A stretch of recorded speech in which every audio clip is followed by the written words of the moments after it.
93歲嘅胡楓修哥喺圈中出名脾氣好、人緣又好。佢上星期六同羅蘭一齊出席活動嘅時候，就被問到點樣過中秋佳節。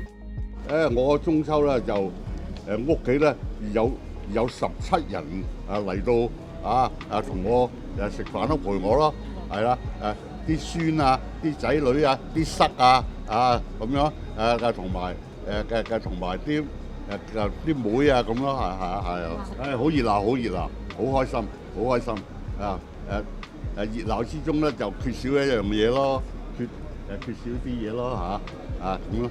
缺少啲咩啊？我知啊。仲使問嘅？咁邊個問啊？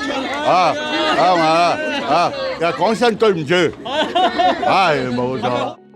佢提到嘅少咗啲嘢，相信係意指已故太太呂永河。喺記者道歉之後，修哥亦都隨即打完場，繼續談笑風生。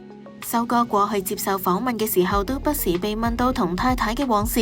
佢喺舊年10月接受專訪嘅時候，亦都有憶述夫妻嘅生活點滴，仲話5個仔女都係太太照顧，成頭家都靠晒佢啊！